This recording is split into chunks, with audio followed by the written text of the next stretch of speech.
Jangan sampai suatu saat kita itu tersisih. Ya. Saya jujur aja miris saja. Oh, banyak sekali pekerja-pekerja asing datang. Kalau dia investor membawa duit, ya monggo saja silakan. Dari antah berantah kita nggak peduli, asal membawa duit. Oh, saya harus membawa tenaga ahli. Oh, silakan.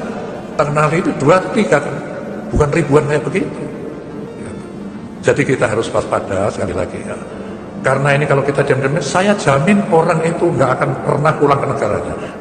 TKA itu di dalam diplomasi politik Cina, setiap orang yang keluar dari Cina untuk melakukan aktivitas bisnis harus melapor keadaan politik di mana aktivitas bisnis itu dia temui itu. Itu udah perintah Partai Komunis Cina bahwa pengusaha Cina sekaligus adalah intelijen Cina. Itu intinya.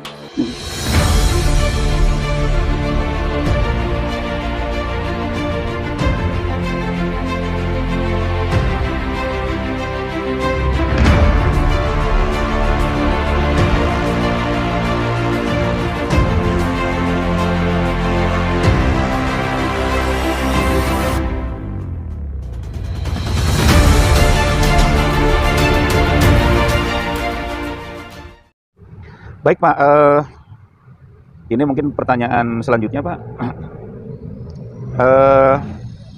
Berhubungan dengan ini Pak, pertahanan dan keamanan negara Pak. Ini dengan gelombang besar masuknya tenaga kerja asing dari Cina, sampai-sampai Bang Sutioso ya Pak, ini sangat mengkhawatirkan ini Pak. Menurut pandangan Bapak gimana Pak? Ini kira-kira sejauh mana bahaya yang akan terjadi? Dan sebenarnya mereka itu arahnya kemana Pak seperti itu? Tentang ini Pak, pekerja TKA Cina ini Pak. Ya, kalau dulu kan ancaman militer paling duluan, baru ancaman nirmiliter. Iya, iya, iya. Nah sekarang dibalik, nirmiliter di depan, militernya belakangan. Nah suasana kita kan di semua aspek kehidupan udah dijajah kan, ideologi, politik, ekonomi, sosial, budaya gitu. Nah saya melihat derasnya TKA ini kaitannya dengan apa yang disampaikan oleh Pak Sutioso, justru langkah terakhir dalam rangka tadi kalau di Australia itu mengaborijinkan, mengaborijinkan. Nah mengaborijinkan kan jelas sekali langkah-langkah diadu domba, ya kan? Diadu domba supaya perang saudara. Nah kalau itu tidak mempan, sudah siap ini TK asing ini khususnya dari Cina, senjata isunya juga udah banyak, mereka apa? Memiliki senjata ya seperti di mana-mana ditemukan kan senjata itu gitu.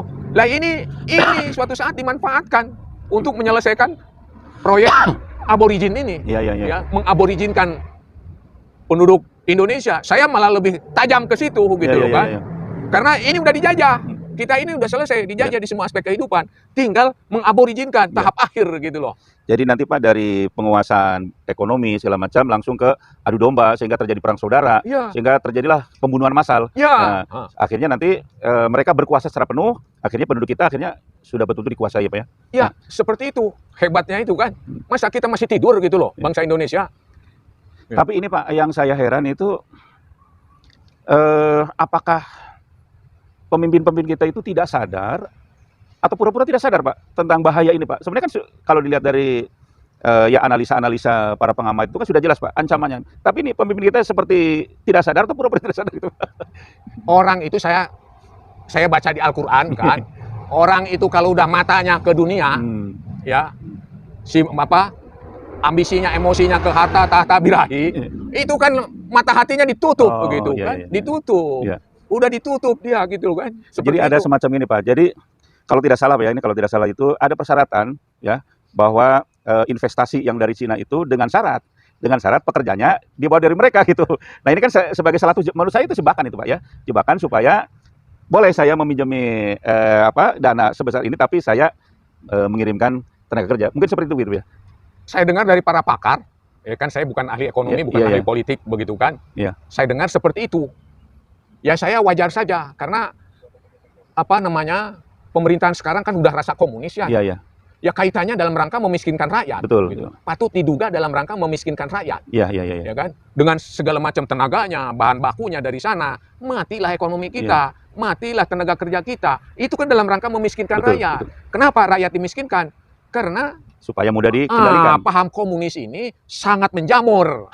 Kalau rakyat miskin, Iya, begitu iya, iya, kira-kira gitu. Ya. Jadi kalau rakyat miskin itu seolah-olah mereka yang menolong itu seperti dewa penolong gitu ya.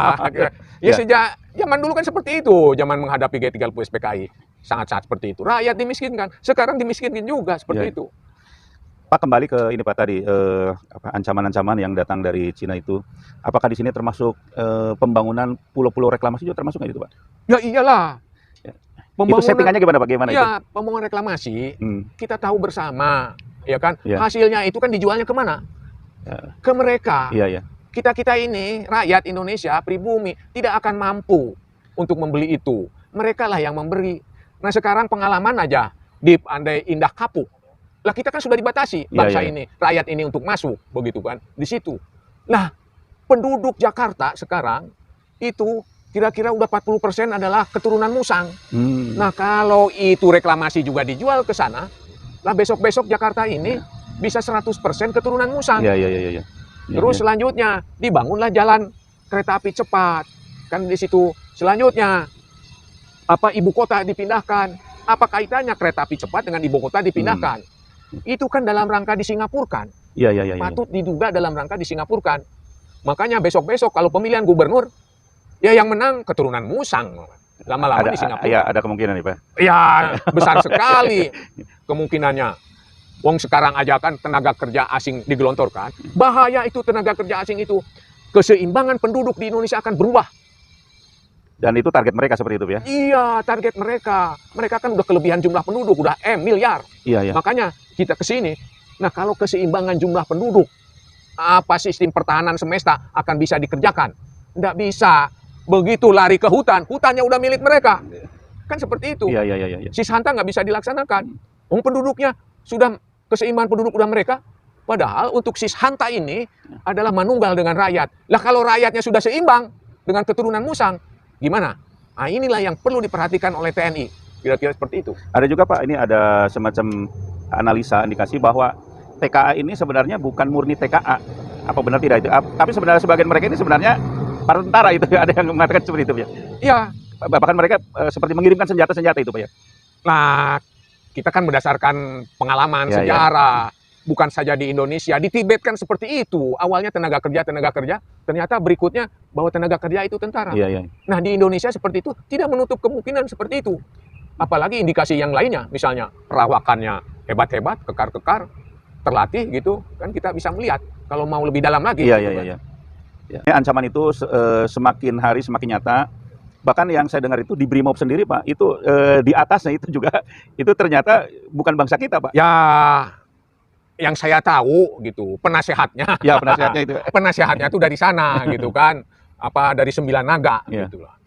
Jadi dari Ini ada pengaruhnya nggak Pak itu ke bawahnya itu? Nah, namanya penasehat, namanya pembina gitu Ya. kan. Lah, adalah pengaruhnya. Oh, iya, iya. Lah sekarang aja kita bisa merasakan Ya. kan Brimob dengan Densus 88 ini Iya, itu sepertinya sangat- galak sekali kepada umat Islam itu sangat serius sekali. ya. Iya, iya. Apa mengisukan Islamophobia dengan terorisme gitu loh kan. Patut diduga seperti itu kan. Seperti itu. Ya, sudah terpapar. Saya menduga sudah terpapar. Apa indikasinya? Ya lihat aja, sangat seru. Iya, Mereka melangsungkan Islamophobia itu Iya. dengan isu-isu yang lainnya.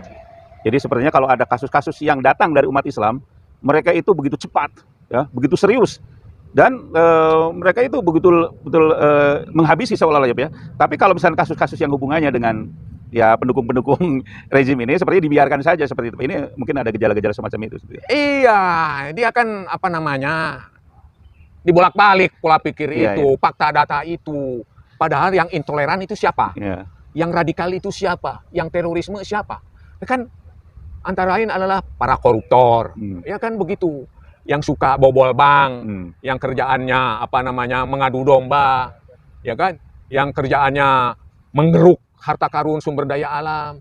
Loh kok yang disalahkan umat Islam? Kok yang disalahkan kadrun? Kadrun mah sejak zaman dulu membantu perjuangan bangsa Indonesia. Iya. Nggak ada keturunan kadrun yang merugikan bangsa Indonesia. Justru mereka yang banyak merugikan. Sampai sekarang itu yang bobol bank siapa? Yang mengeruk sumber daya alam siapa? Iya. Yang koruptor siapa? Kan seperti itu. Baik Pak,